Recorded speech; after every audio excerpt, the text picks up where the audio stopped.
দেখো ব্যাটারটা খুব ভালোভাবে রেডি করে নিয়েছি। আর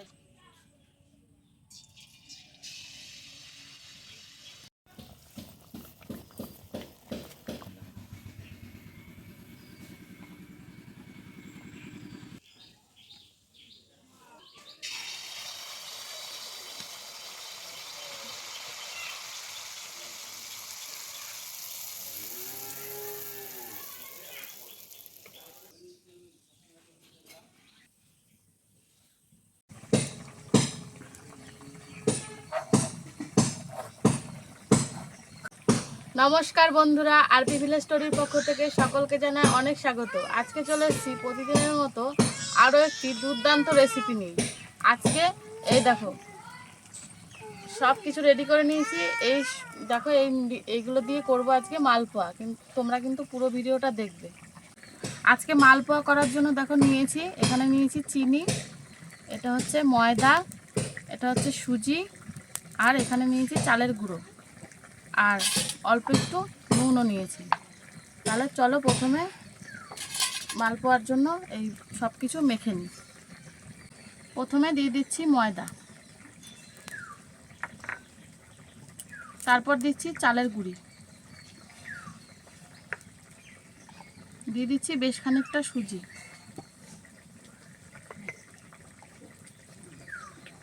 দিচ্ছি অল্প একটু নুন,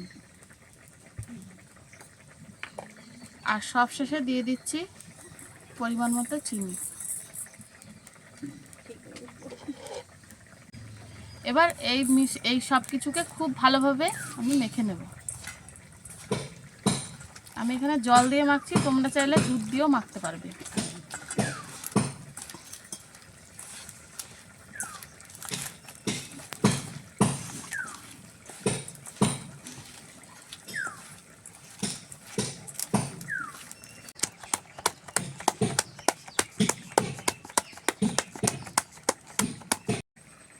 এই দেখো সব কিছুকে খুব ভালোভাবে মেখে নিয়েছি।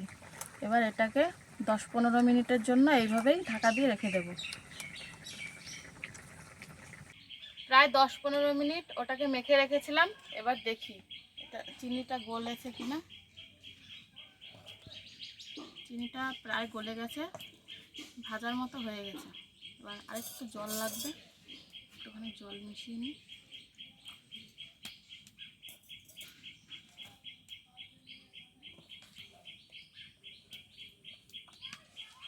আর এদিকে দেখো কড়াইটা বসিয়ে দিয়েছি। এবার কড়াইতে দিয়ে দেবো সাদা তেল।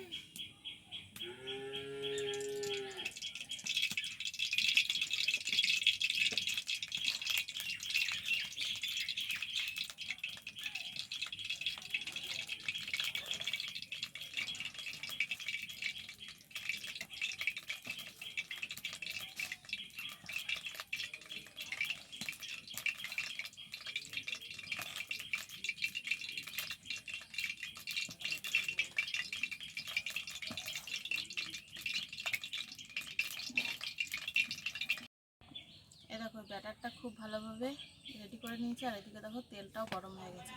এবার মালপোয়াগুলোকে একে একে ভেজে নেব।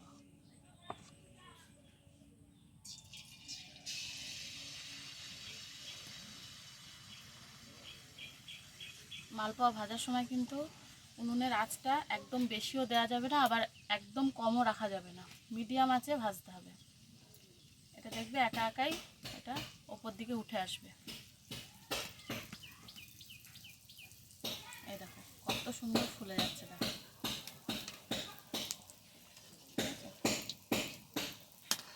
একাই ফুলে গেল।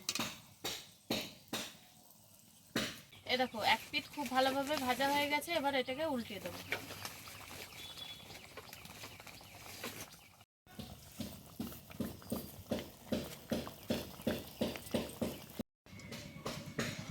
এই দেখো মালপোয়াটা ভাজা হয়ে গেছে। এবার এটাকে তুলে নেব।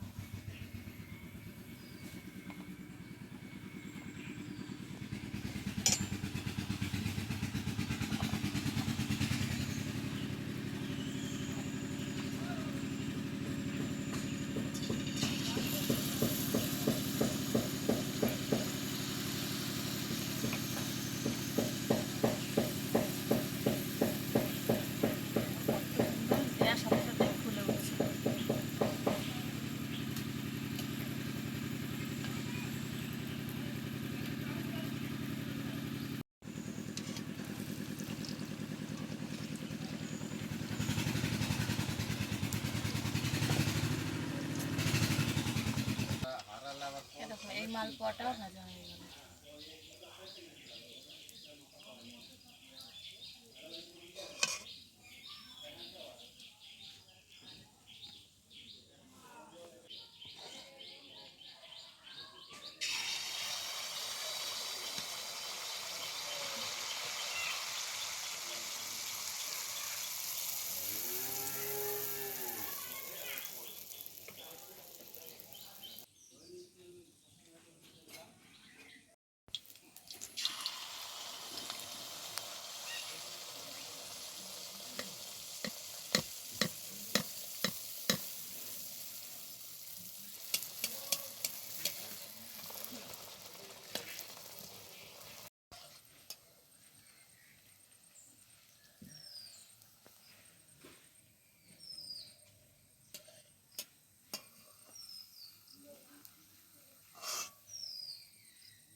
এই দেখো আমাদের মালপোয়া ভাজা একদম শেষ। তোমরা ঝটপট এটাকে বাড়িতে বানাও আর আমাদেরকে কমেন্টে জানাও যে রেসিপিটা কেমন লাগলো তোমাদের।